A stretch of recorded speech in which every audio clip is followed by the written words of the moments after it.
L'air lourd du gymnase du Lower East Side étouffait chaque son, chaque souffle, chaque grincement de cuir usé, imprégné de l'odeur âcre de sueur et de liniment. La lumière jaunâtre des néons défaillants peignait les visages tendus d'une anxiété palpable.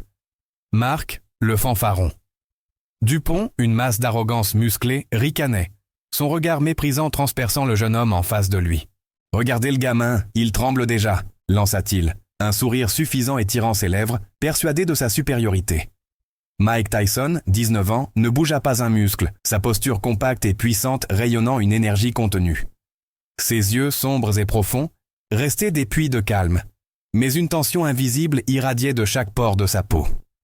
Les quelques spectateurs, figés, retenaient à leur respiration, les regards rivés sur l'épicentre du conflit.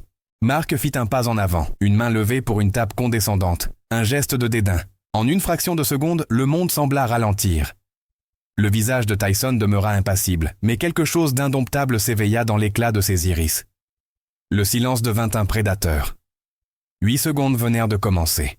Le halo jaunâtre des néons défaillants, clignotant par intermittence, luttait contre la pénombre qui s'accrochait au recoin du gymnase du Lower East Side. La lumière tamisée, filtrant paresseusement à travers des fenêtres hautes et sales, peignait des ombres longues et dansantes sur le sol usé, transformant l'air déjà lourd en une atmosphère presque palpable. Chaque fissure dans le plâtre écaillé des murs, chaque trace de rouille sur les barres d'entraînement, racontait une histoire silencieuse de labeur acharné et d'ambition brisée. L'humidité ambiante, collante et persistante enveloppait la peau, promettant une sueur rapide et abondante. C'était un lieu où la grandeur se forgeait dans la douleur, un temple brut et sans fioriture, où chaque détail visuel amplifiait le sentiment d'une tension latente, prête à exploser. Les regards des quelques spectateurs, déjà lourds d'une curiosité morbide, se perdaient dans cette pénombre chargée d'attente. Une symphonie brute et incessante remplissait l'espace, mélangeant le battement rythmique et sourd des sacs de frappe, le sifflement aigu des cordes à sauter fouettant l'air, et les grognements gutturaux des boxeurs en plein effort. Chaque son était une pulsation de vie et de combat, encadrée par le murmure constant des entraîneurs, des voix rocailleuses dispensant des instructions courtes et percutantes. L'odeur âcre de sueur fraîche et séchée se mêlait au parfum doux amer du liniment, au vieux cuir des gants et des poires de vitesse, et à l'âpreté métallique de l'équipement rouillé. Ce cocktail olfactif saturait l'air dense, rendant chaque inspiration lourde et chargée, renforçant l'impression d'un environnement impitoyable où seuls les plus résilients pouvaient prospérer. Le climat poisseux rendait la concentration difficile, mais aiguisait les sens, transformant chaque sensation en un rappel constant de l'effort physique et mental requis. Au centre de cette arène clandestine, le ring, tel un autel usé, captait tous les regards. Autour, le mouvement était constant mais contenu. Des silhouettes massives s'affairaient à leur routine. Des boxeurs fantômes esquivaient des coups imaginaires, leurs muscles saillants luisant sous la faible lumière. Des entraîneurs, les bras croisés, observaient avec une acuité quasi prédatrice, leurs yeux scrutant chaque geste, chaque faiblesse potentielle. Un petit groupe de curieux, pressés en périphérie, retenait son souffle, leur visage trahissant une anticipation mêlée d'appréhension. Qui allait céder sous la pression? Qui allait prouver sa supériorité dans ce creuset de la volonté? L'atmosphère était chargée d'une tension invisible, chaque silence pesant d'un poids immense, annonçant l'imminence d'une confrontation où le respect ne se gagnerait pas avec des mots, mais par la sueur et le sang, laissant planer des questions muettes sur le dénouement inévitable. Mike Tyson, à seulement 19 ans, était une énigme ambulante, une force de la nature dont chaque mouvement trahissait une discipline forgée dans le feu. Sa stature, compacte et puissante, ne laissait transparaître aucune faille, ses muscles définis sous une peau marquée par de naissantes cicatrices et de premiers tatouages, racontant une histoire de survie et de rédemption.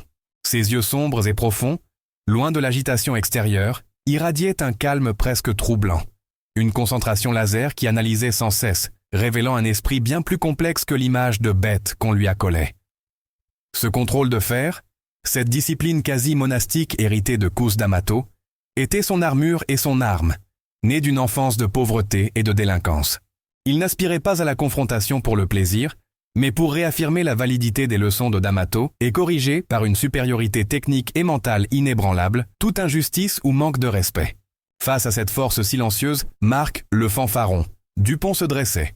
Une masse musclée d'une vingtaine d'années, son corps athlétique affichant une puissance ostentatoire, son sourire facile, souvent teinté d'arrogance, et son regard cherchait constamment à intimider, masquant une volatilité émotionnelle et une propension aux éclats de colère. Pour Mark, la boxe n'était pas seulement un sport, mais une scène où il pouvait prouver sa supériorité, alimentée par une carrière amateur prometteuse qui lui avait offert une notoriété précoce et facile. Cette gloire prématurée avait gonflé son ego, le confortant dans la dangereuse illusion que son talent brut était suffisant et que le spectacle de sa force physique suffisait à dominer. Sa motivation principale était de maintenir cette bulle d'auto-illusion, de projeter une image d'invincibilité qui, il l'espérait, le protégerait des doutes intérieurs. Pourtant, sous cette façade de bravade, Mark était prisonnier d'une profonde insécurité. Un traumatisme silencieux qu'il compensait par la grandiloquence et un mépris affiché envers ceux qu'il percevait comme inférieurs. Sa faiblesse la plus manifeste résidait dans son excès de confiance, une incapacité flagrante à voir au-delà des apparences. Il sous-estimait le jeune Tyson, interprétant son silence et sa concentration comme de la peur ou un manque d'expérience, persuadé que sa taille et son historique de chaos rapide le rendaient invincible. Son langage corporel détendu, son rire dédaigneux et son flux constant de paroles dépréciatives n'étaient pas seulement des marques d'arrogance, mais des fissures dans son armure, des signaux que Tyson, avec son œil aiguisé et sa discipline, ne manquerait pas d'exploiter. C'était l'invitation muette à une leçon que Mark n'était pas préparé à recevoir. Le ricanement de Mark résonna dans le gymnase, perçant le silence tendu. Le gamin à la frousse, on dirait. Il va pleurer sa maman avant même d'avoir touché un gant, lança-t-il, un sourire suffisant étirant ses lèvres. Ses yeux balayèrent les rares spectateurs, cherchant l'approbation, se délectant de l'attention. Mike Tyson, immobile, absorba chaque mot, chaque once de mépris, sans trahir la moindre émotion. Son calme n'était pas de la peur, mais une armure forgée par des années de discipline. Une leçon apprise auprès de Cus D'Amato. La vraie force ne s'exhibe pas, elle se contient. Mark interprétait cette impassibilité comme de la faiblesse, une invitation à intensifier son harcèlement, ignorant la tempête silencieuse qui se préparait sous cette surface tranquille. La honte potentielle, pour Tyson, ne résidait pas dans la moquerie, mais dans l'échec à honorer les principes de son mentor. Le murmure des spectateurs s'intensifia, leur regard allant de Mark à Tyson, sentant l'escalade imminente. Certains esquissèrent des sourires gênés. D'autres baissèrent les yeux, mal à l'aise face à l'humiliation publique. Mark, enhardi par l'absence de réaction de Tyson, fit un pas de plus, sa posture exubérante contrastant avec la compacité du jeune homme. « Alors, on reste muet ? Pas un mot pour défendre ton honneur, petit », provoqua-t-il, un rire sec s'échappant de sa gorge. La tension morale devenait palpable. Mark défiait non seulement Tyson, mais aussi la dignité du sport, bafouant le respect mutuel. Tyson, lui, sentait le poids des attentes, non pas celle des curieux, mais celle de D'Amato, l'impératif de montrer que la maîtrise de soi était une arme bien plus redoutable que la fanfaronnade. Mark leva une main, non pas pour frapper, mais pour une tape condescendante sur l'épaule de Tyson. Un geste de dédain pur, destiné à enfoncer le clou de son humiliation. Son sourire narquois était empreint d'une certitude arrogante. « Allez, retourne jouer avec tes poupées, gamin. Le ring, c'est pour les hommes, les vrais. » La menace, jusque-là verbale, prenait une tournure physique, franchissant une ligne invisible. Le poing de Tyson, pourtant relâché, se contracta imperceptiblement, mais ses yeux restèrent fixes, ne laissant rien transparaître de l'orage qui grondait à l'intérieur. L'air devint plus lourd, chaque respiration, chaque battement de cœur des observateurs, un écho à la pression montante. Le risque n'était plus seulement l'humiliation, mais une confrontation ouverte, où la réputation de Tyson et les principes de D'Amato étaient désormais en jeu. En une fraction de seconde, le monde sembla ralentir. Le visage de Tyson demeura impassible, mais quelque chose d'indomptable s'éveilla dans l'éclat de ses iris, une étincelle froide et dangereuse. Il ne s'agissait plus seulement de Mark, mais de chaque injustice, de chaque mépris qu'il avait enduré. La main de Mark descendit, effleurant son épaule, un contact léger mais lourd de conséquences. Pour Tyson, ce n'était pas une tape, mais un défi direct à tout ce qu'il représentait, à tout ce que Cus lui avait enseigné. Le silence du gymnase devint un prédateur, retenant son souffle, attendant. Mark se pencha légèrement, un dernier souffle d'arrogance sur les lèvres, prêt à proférer une ultime insulte. Mais avant qu'il ne puisse ouvrir la bouche, le regard de Tyson se durcit. 8 secondes venèrent de commencer. Le silence, dense et oppressant, devint le témoin privilégié de l'instant où le monde bascula. Mark, sa main toujours en l'air, son ricanement figé sur les lèvres, vit le regard de Tyson se durcir. Une lueur froide et calculée y dansait. Ce n'était plus le calme d'un homme qui encaisse, mais celui d'un prédateur qui évalue. Une microseconde passa, où l'arrogance de Mark se heurta à une force invisible, impénétrable. Il s'apprêtait à lâcher une dernière provocation, un mot cinglant, mais ses muscles se tendirent, un pressentiment glacé s'insinuant dans son esprit. La tension atteignit son paroxysme, chaque battement de cœur des spectateurs résonnant comme un coup de tambour. Tyson, lui, ne bougeait presque pas, mais l'air autour de lui vibrait d'une énergie contenue, prête à se déchaîner, et Mark, pour la première fois, sentit une pointe d'incertitude. Puis, le mouvement. Presque imperceptible pour l'œil non averti, Tyson se déplaça avec une fluidité déconcertante. Ce n'était pas une attaque frontale, mais une danse macabre, une série de feintes et d'esquives de la peek-a-boo, qui le firent glisser hors de portée de Mark avec une grâce mortelle. Le temps sembla se dilater pour Mark, ses propres gestes paraissant lents, maladroits, comme s'il luttait contre une résistance invisible. La main de Mark, destinée à la condescendance, se perdit dans le vide. La confusion envahit son visage, son sourire s'effaçant, remplacé par une expression de surprise et une pointe de peur. Les spectateurs retenaient bon leur souffle, leurs yeux rivés sur la chorégraphie brutale, anticipant l'inévitable, tandis que Tyson se repositionnait, une ombre menaçante. Un pivot quasi invisible, une torsion du torse, et le coup partit. Non pas une frappe déchaînée, mais un éclair chirurgical, une combinaison dévastatrice au corps, un crochet court au foie d'une précision diabolique. La force n'était pas brute, elle était concentrée, le fruit d'années d'entraînement méticuleux, conçu pour démanteler, non pour détruire. Mark n'eut pas le temps de réagir, son corps encaissant le choc avec une violence inattendue. L'air s'échappa de ses poumons dans un gémissement étouffé, sa bravade s'évaporant instantanément. Ses yeux s'écarquillèrent, la douleur et le choc se mêlant à une honte cuisante. Le gymnase, un instant auparavant silencieux, fut traversé par un frisson collectif, chaque spectateur réalisant l'ampleur de la démonstration. Mark se plia en deux, les mains serrées sur son ventre, son corps secoué par l'impact. Sa respiration était saccadée, une lutte acharnée pour reprendre son souffle. Son visage, pâle et contorsionné, trahissait une souffrance profonde, mais aussi une humiliation écrasante. La suffisance qui l'avait habité un instant plus tôt avait disparu, remplacée par un désarroi accablant. Tyson, quant à lui, se retira instantanément, son expression demeurant inaltérable, le calme absolu. Il n'y eut aucun geste de triomphe, aucune moquerie en retour, juste la leçon délivrée, brute et sans appel. Les 8 secondes étaient écoulées, laissant Mark titubant, l'ego brisé, et le jeune Tyson, impassible, comme un sculpteur ayant achevé son œuvre. Le corps de Tyson, auparavant immobile, s'anima d'un mouvement si subtil qu'il ressemblait à une illusion d'optique. Ce n'était pas une fuite, mais une danse calculée, un glissement fluide qui le sortit de la trajectoire de la main condescendante de Mark. Les feintes et esquives de la peek-a-boo, à peine perceptibles, créèrent un brouillard de confusion pour Mark, dont la perception du temps se distordit. Ses propres gestes, chargés d'une arrogance paresseuse, parurent soudainement lourds et inefficaces, comme s'il se débattait dans une eau épaisse. La main de Mark, destinée à humilier, rencontra le vide, un échec cuisant qui fit vaciller son sourire suffisant. Une lueur de surprise, teintée d'une pointe d'incertitude naissante, traversa son regard. Les spectateurs, un instant figés, sentirent une onde de choc traverser l'air, anticipant l'inévitable déferlement. Tyson, lui, était déjà une ombre mouvante, se repositionnant avec la précision d'un métronome. Puis vint le pivot, un mouvement quasi imperceptible des hanches, une torsion du torse si rapide et compacte qu'elle fut plus sentie qu'observée. Ce n'était pas la force brute d'un coup de massue, mais la vélocité fulgurante d'un serpent qui frappe, la puissance concentrée de toute la masse corporelle de Tyson, canalisée en un point unique. Le crochet, court et vicieux, s'abattit avec une précision chirurgicale sur le foie de Mark, ciblant le point faible avec une intention dévastatrice, non pas de l'assommer, mais de le désarmer. Le son fut sec, étouffé, un mélange de cuir et de chair, un bruit qui résonna dans le silence tendu du gymnase comme un coup de tonnerre. Mark n'eut pas le temps de réagir, son corps encaissant le choc avec une violence inattendue, l'air s'échappant de ses poumons dans un gémissement involontaire qui fut à peine audible. La bravade de Mark s'évapora instantanément, remplacée par une douleur aiguë et une honte cuisante qui déformèrent son visage. Il se plia en deux, les mains agrippées à son ventre, son corps secoué par l'impact, chaque fibre musculaire hurlant sous l'assaut. Sa respiration devint une lutte acharnée, des râles rauques s'échappant de sa gorge, tandis qu'il tentait désespérément de reprendre son souffle.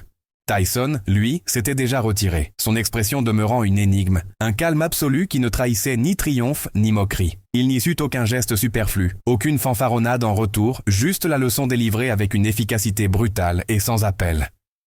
Les 8 secondes étaient écoulées, laissant Mark titubant, l'ego brisé. Et le jeune Tyson, impassible, comme un sculpteur ayant achevé son œuvre, laissant son adversaire face à la vérité de sa propre arrogance.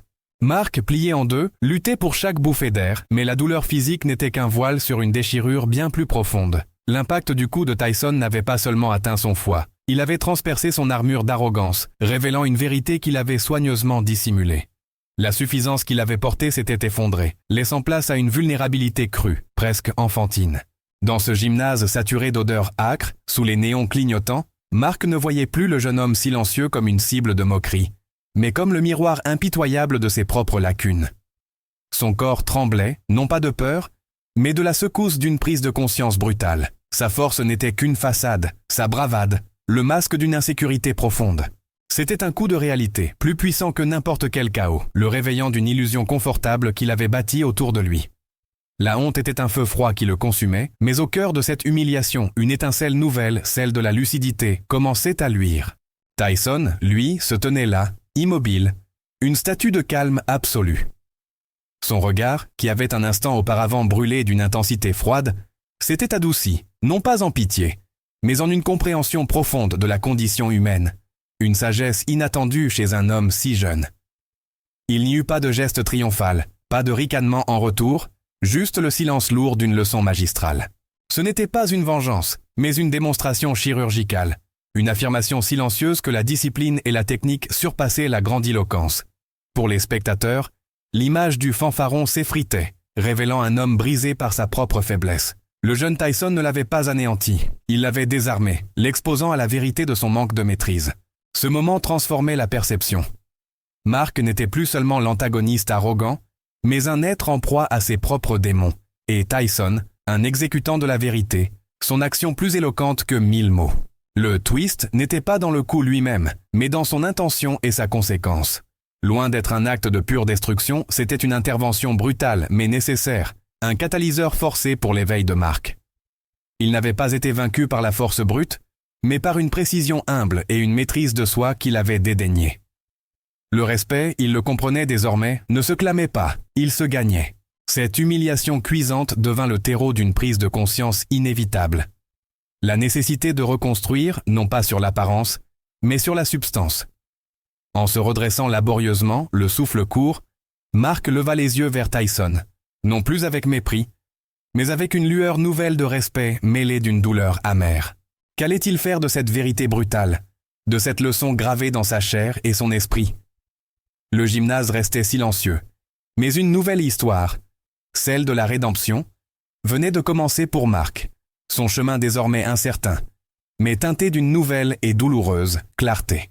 Mark, plié en deux, luttait pour chaque bouffée d'air, mais la douleur physique n'était qu'un voile sur une déchirure bien plus profonde. L'impact du coup de Tyson n'avait pas seulement atteint son foie, il avait transpercé son armure d'arrogance, révélant une vérité qu'il avait soigneusement dissimulée.